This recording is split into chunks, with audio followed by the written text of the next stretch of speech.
Hello everyone, welcome to my channel.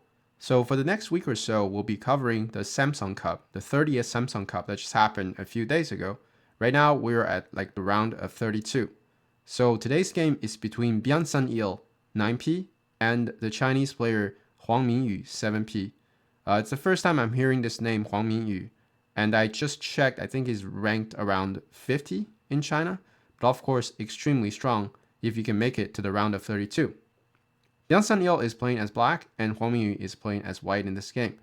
So also I'm paying attention to what's happening in the Oza title match.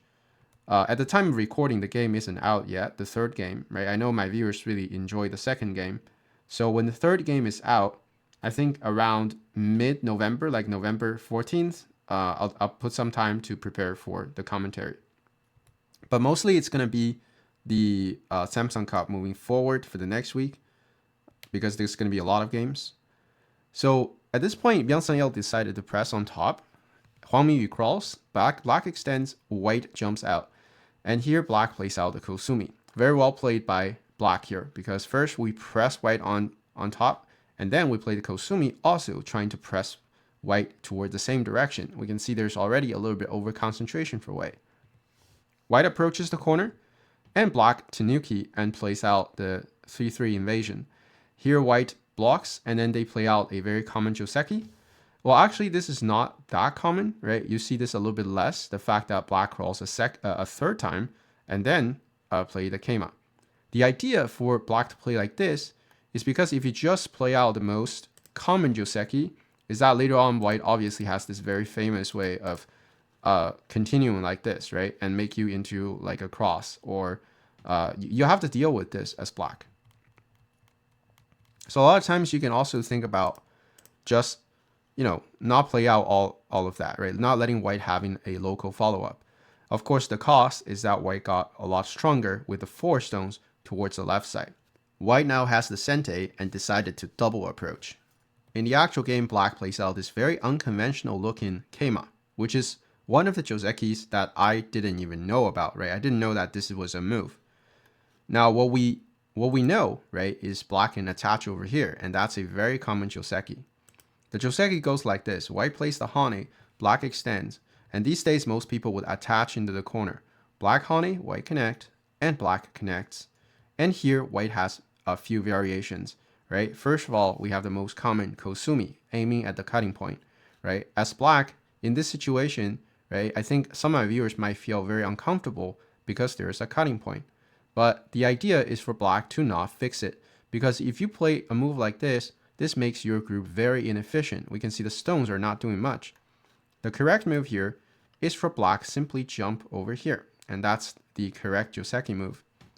Here, black is creating a Miai. We're trying to pincer from the top against white's 2 stones, and we're also looking at the pincer against this group over here. Usually, white's book move is to jump out like this, first making sure that these 2 stones are comfortable. But then, of course, black can pincer over here, right? And this is a little bit hard to deal with, right? But in this case, because the reason black is not choosing this variation is because he's probably afraid of this wall over here, right? If a fight starts out over here, then this stone could be counterattacked very easily. This is not something that black wants to see. Another variation is for white to play the 2-space extension. That's also a book move.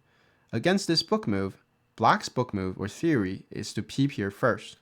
White has to defend it, and now black can pincer here first. White will push up to counter the pincer, and at this point, black uses this rhythm to play the attach, fixing the cutting point in a very smooth way, right? Instead of playing the bamboo, which is very slow and inefficient, black plays out the peep and then attach. We can see black is very efficient, right? The shape just feels smooth and nice. So the Joseki goes like white will fix the cutting point, and usually black would block here. But of course, we have to choose Josekis based on the circumstances, right? Because white is already super thick over here, starting a fight here would not be appropriate because it's just very difficult for black, even if this is a Joseki. So probably Huang Mingyu thought about all of these and decided to play a lighter move, that is to play the Keima. This move gets the stone out and also looking at reducing white's potential over here. In the actual game, white plays the 2-space extension, very solid, and black decides to pincer from the top. White plays the Keima, try to get out, black pushes, white extends, and black keeps pushing. White has to extend, and at this point, black turns, trying to destroy white's shape. White blocks that, and now black plays the Kosumi, try to protect the corner. White bumps into black, black pulls the stone back, and at this point, the next move, white plays the turn over here. So this is obviously a huge move, right? It builds a lot of influence towards the right side and the center, but also making sure that black's Moyo is under control. So probably the biggest move on the board right now. Now, a question you might have is how come white can't squeeze here? Because black has an obvious weaknesses, right? And you might think that the answer to this is obvious, but actually this is a very difficult problem to solve for black. Now, I checked with AI because the commentator didn't really comment on this, but AI was pointing me to the Hani here, which I thought was very interesting. Against this Hani, if white just Atari, then black connects, white captures, and here black plays a tiger's mouth. We can see this is a very nice way to fix both problems at the same time by sacrificing a stone over here. Later on, black can Atari here, or black can Atari on top, and black can choose which Atari to use, which I think was quite nice. I am not sure if this is what Huang Mingyu had, if this is Byun Sang-il had in mind. Maybe another variation that Byun Sang-il is thinking is to connect like this. If white captures, then black will Atari and then Atari. And we can see there's a ko hanging here, and this cutting point is becoming more serious. This could also be what black's plan is. In the actual game, white did not directly challenge this, because he thought Byun Sang-il was definitely prepared for it. Therefore, Huang Mingyu played the turn on top, which is the correct move to play. It's a very big move. Black Hani, white Hani, and black double Hani. White Atari, black connects, and white extends, and black also extends. Right? This is a sequence that we should learn from these professionals, the very common sequence. White doesn't want to play this type of Atari because black's shape move is to extend anyway. So regardless of what you play, black is going to play the extend, right? And now you have to fix your cutting point, which makes this as sente for black. But when white extends towards the center, black has to spend a move to fix. Now we can see this is sente for white. And the sente this early in the game is very important because the next move, after the exchange over here, Huang Mingyu decides to take the corner. It's very important to play like this because this will make black float in the center, and our influence could be used as ways to attack black. In the actual game, black kicks, and white plays the extension, looking at connecting on both sides. So the corner is completely gone for black, therefore black has to hop out. White plays the Hani. The reason white plays out the Hani, even if this is already connected, there's a Hani here and there's a Hani here. But the reason white spends another move is because if you don't, then when black extends, you have to connect through here, which means that black has a cutting point over here, which is very serious. So Hani over here is the correct move because it ensures that white is very solid. But since white didn't play a move, it's black's turn to play this move over here. White extends out, black pushes, white Hani, black Hani, and white extends out. And at this point, black keeps pushing, trying to suppress white as much as he can. White Hani, black Hani, and white extends the stone back. Now, if white doesn't care and just plays somewhere else, then tactically this is too weak for white. Now black has this Hani, and then we can see there are just way too many cutting points, right? Black can play the double Hani, and then white already can't hold because there's just too many cutting points.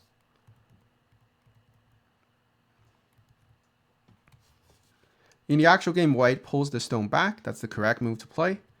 And Byun Sang-il play out the tiger's mouth, which is very well played. Otherwise, there's a very serious cut. White now peeps at black's cutting point, and black pushes on top. So the reason white decides to play over here is because if white doesn't play, for example, if white plays like this, then black gets to play this vital move against white, right? It puts white in a very awkward situation, right? Do you fix your cutting point or not? If you do something like this, or maybe this is better, then this is a good exchange for black, and you don't get to come into poke black anymore because of the exchange. So before black can get to this point, white decides to poke first, making sure black doesn't have the time to play this type of move. Black pushes, white extends, push, extend, and another exchange, and at this point, black has no choice but to connect back home, right? Otherwise, the cut is too serious. White exchanges a sente, and then caps black on top, still attacking black. Black plays the keima, that's the shape move to get out, and at this point, white also plays the keima. The reason white needs to play move to take care of this group is because white is almost like cut off already, because there's one cutting point, two cutting points, so white is just not home, right? So white has to consider this as a target of attack for black, and therefore he has to take care of it. The next move, Byun Sang-il plays the jump over here, which seems to be a really decent move at first glance, but this is not the best move. And I would say this is a slight inaccuracy for players of their level. The correct move here is for black to play the keima. We can see the difference. If black jumps over here, it's a pure defensive move, right? Maybe, well, it is defensive, but also encloses some potential over here, right? This is not black's territory yet, but at least white cannot come in through here. So I would say it's a very nice move. But a better move is a move that achieves more things. First of all, with this move, we're trying to protect the Moyo over here. But with this move, we're also looking at the weaknesses that white has. And the third goal is for black to get out, right? With this move, black is kind of out. So this would be more efficient, and this would definitely give black a better win rate. And I think from a human perspective, it's also just a better move. All right, in the actual game, Byun Sang-il played a bit conservative, and he just jumped over here. And white now exploit black's weakness over here.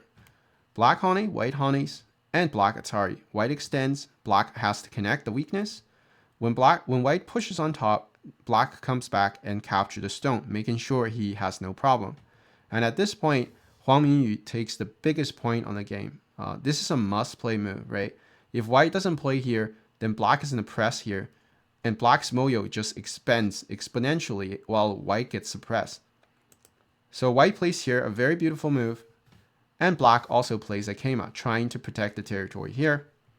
White attaches on top, black honeys, white extends, and black connects. So we can see that the two players are going for a Moyo competition, and a lot of the Moyo will just cancel out. But it seems like white does have a bit of a bigger Moyo.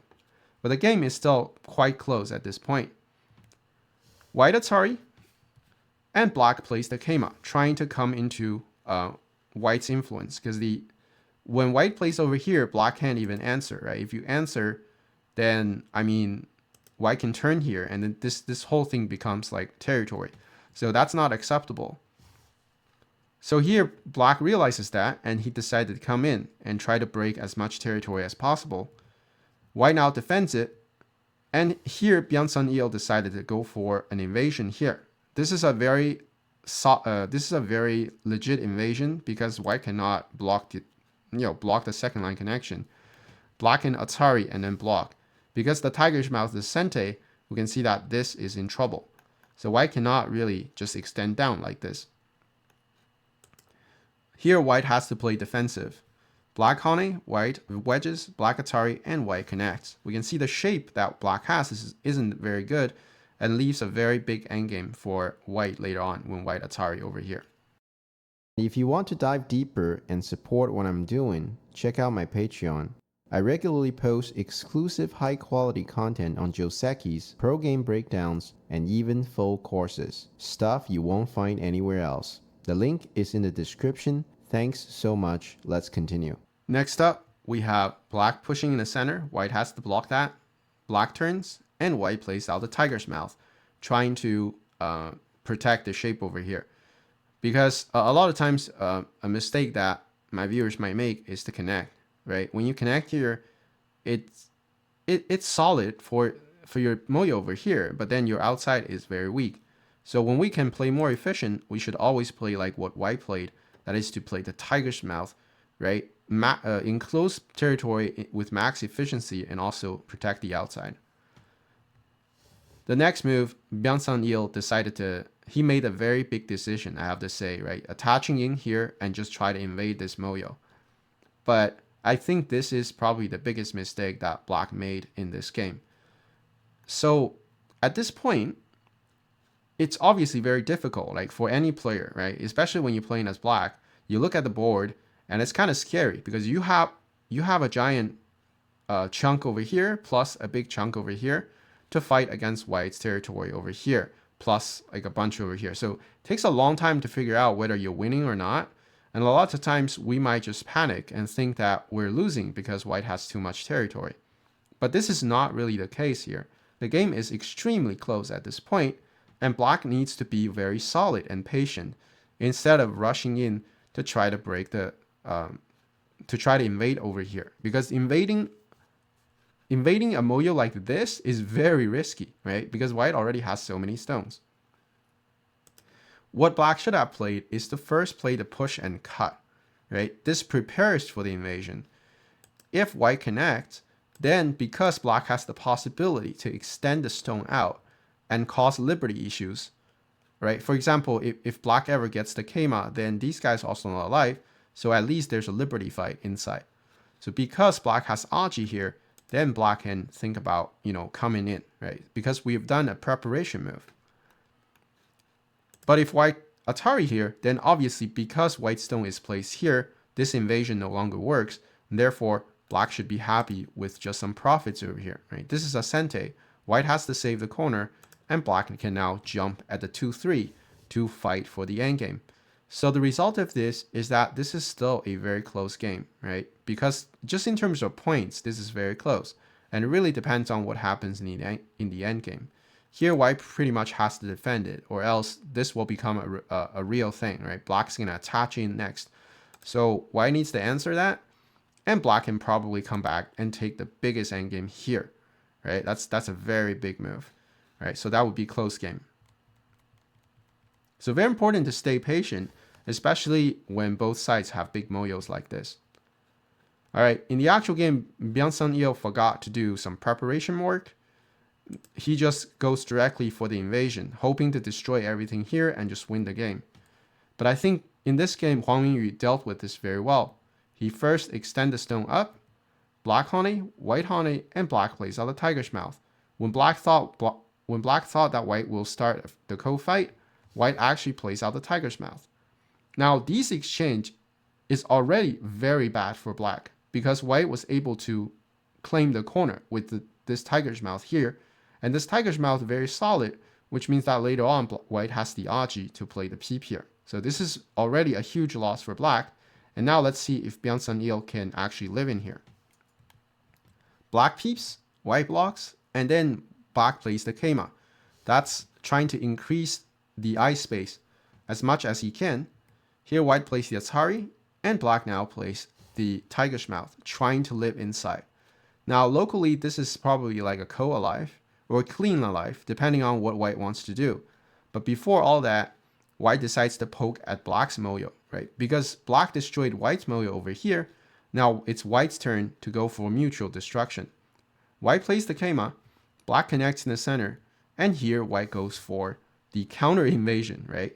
And that's usually how you deal with invasion, right? Your opponent invades you, but that's no problem. Don't panic. What we can do is to counterattack and invade our opponent. So we go for mutual destruction, which is a very important idea in the game of Go.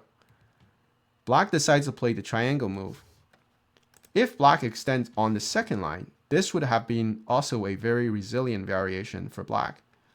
Now, White cannot directly go for the cut, right? If White directly goes for the cut, then tactically, Black has an attach on the second line. If White honeys, Black can cross cut. And I'm pretty sure a lot of my viewers already know this very famous sequence. White Atari, Black extends, White captures, and Black Atari. Then there's a throw in, and then there's Atari. And when White connects, Black can honey, and we can see that this is Black kills White. So White cannot rush for the push and cut. Obviously, Huang Mingyu was not going to make a mistake like this. What Byun Sang-il was worried about with this extension is White has a very long sequence that can kind of destroy Black. First of all, white can play the bump here. This is a very nice move. If black goes to kill the stone over here, then when white attaches here, black's dragon is in trouble because this is all disconnected. So black's correct move is to make sure his dragon is okay. But at this point, white can take that opportunity to play the jump. Now here, black has to connect after the jump. Black blocks on top, and white now plays a jump over here, trying to connect everything back. When black kicks, then white can play the keima. Here, white is trying to live inside. Now, not only white is trying to live inside, black has to be very careful. If black goes for a forced kill, then white might gather a lot of strength and cut here and try to kill black. So black has to be very concerned about, the counterattack. For example, if black keeps in, white connects, black crawls, and white can squeeze over here. Black has to connect on top, white pushes, black hones, white plays out a bunch of sente at this point, and then bump into black, trying to increase the ice space. Here, black's only move to kill is to bump into white, and white can now start the fight over here. Now, the result of this is probably black's getting killed here because white has an eye, right? And not only that, later on when white cuts here, right? White can cut here first, right? So this would be terrible if black loses, right? Because when black loses, it's not only this group, but also the whole dragon is also gone. So that would be terrible for black. So black cannot go for the forced kill, which means at this point, this is kind of just alive for white. White is just kind of alive in here because of black weaknesses on the outside. All right, so that is what Byun Sang-il was worried about. So he played a triangle here, trying to hurt this stone as much as he can. White now goes for the kill. So this is a very aggressive move, right? Here, the life and death is also very interesting. If white captures, then black can play out a move like this, and this would be kind of clean alive. If white clamps, then black can squeeze over here, right? When you play like this, I can simply live, right? And then that's just black has 2 eyes, and that's it. But in the actual game, white decides to kill black in here. But then, of course, Byun Sang-il has this way to resist. White takes, black cuts in the center, white connects, and black takes back. Here, white attaches over here an absolute sente. Black has to respond to that. White takes back, and black cuts. White Atari, black takes back, and white now squeezes, also a sente. After white takes here, black decides to go for the threat over here because black doesn't have very, very good threats on the outside. Therefore, he decided to try to cut off the corner. And at this point, Huang Mingyu decided to just completely get rid of the ko. Black pushes through, and here white has to play the Hane connect because that's a sente. Otherwise, black will connect through, and that's terrible. So we can see the result of this is that white managed to kill everything in here while gaining a lot of profits in the corner. But Byun Sang-il was also able to pierce through here and claim a very large corner. So at this point, Huang Mingyu still needs to figure out what to do in here in order to gain some compensation back because the corner is actually quite large. So in the actual game, white decides to extend on the second line. This is very well played by Huang Mingyu. Black decides to squeeze over here, causing some cutting problem, but that's actually not a sente. White can just jump like this. Black decides to cut in the game, and white connects. Not only connects the cutting point, but is also looking at black's cutting point. Black plays the bamboo to get home, and white now plays the keima, trying to connect back home. Black cuts the connection off, and white now plays the keima, and we can see that white is pretty much alive in here. In the actual game, black hones, and white decides to cut black off first, right? If white just respawn, maybe Huang Mingyu was still worried about a bit of a life and death issue here. Maybe there's something that he see over here, which could be a very complex life and death problem. So before white gets the time to, or white decides to, respond in a corner, white decided to actually counterattack, which is the correct idea. And here, Byun Sang-il also decided to counterattack in the center because there was a lot of Aji in the center. White should have played a move over here to fix the things, but he didn't. So black needs to fight right now. White now attach into black. This is This is a very nice Tsuji, right? Without this Tsuji, I don't think white has the courage to Tanuki here. But with this Tsuji, this is going to work. Black Honey, white cuts, and black Atari. White connects, black Atari, white extends, and at this point, black decides to kick here, trying to threaten this group. White bumps into black, and black connects over here. White cuts, and black now plays out the tiger's mouth. This is a very well played move by Byun Sang-il. This gives black quite a bit of chances because black has the chance to later on throw in here and cause problems. White Atari, and here black decides to push through. And at this point, white decides to crawl, which looks very natural, but actually it's a slight inaccuracy by Huang Mingyu, and it makes this game quite complex now. The reason white should not have played here is because the Aji on top. It is definitely worth a move right now for white to just take here. When white takes like this, if black turns, black was able to claim a lot of territory, but that's not a problem because white can also Atari over here and get some compensation back by getting this endgame. So the result of this is that this is a winning game for white if white plays out like this. Now, in the actual game, Huang Mingyu decides to crawl on the second line, but unfortunately for Byun Sang-il, he missed his last chance to come back into this game, or at least make this game more or less equal. Or I would say make this game very chaotic so he has a chance. In the actual game, he bumps into white, and at this point, white realizes the problem and he just captured the stone over here. So what Byun Sang-il should have played here is to actually connect over here and then threatening this ko. So the variation goes like this. White crawls on the second line. Now here black doesn't want to block because this is cutting point. Therefore, black has a Tsuji here, that is to attach onto white. White honey, black connects, and white can push out now. And black needs to connect here first because it's a sente. White captures, and black Atari on top. Here white's correct move is to connect. And at this point, black captures the 5 stones on top. Black cannot play like this because white can simply capture, right? And you didn't really capture anything. So very important for black to play here. White now cuts, black takes, and white now prevents the problem over here, right? This move is a very big move. It's also looking at the security problem that this dragon has. But of course, at this point, because black is behind, then black is going to go all in for the most chaotic variation. That is for black to throw in here. White doesn't really have the time to capture because then white will have liberty issues. So white's correct idea is to actually fight this ko out. And black takes, and here white can push in the center, using black's dragon's life and death as co-threat to fight black over here. And this game would be quite chaotic from this point on. Right? It's very easy for white to make a mistake as well. So this is how Byun Sang-il should have played. But in the actual game, instead of connecting, black bumps into white, and that's a very big miss of opportunity. Huang Mingyu realizes the problem, and he immediately decided to sacrifice the stones over here. Black now comes back to take the very big endgame over here, and Huang Mingyu decides to block over here. Because if you turn here, then white will take the other very big endgame away from you, and the corner is very miserable. So in the actual game, black decides to play the tiger's mouth, which means that black didn't really get a chance to turn here and claim the profits.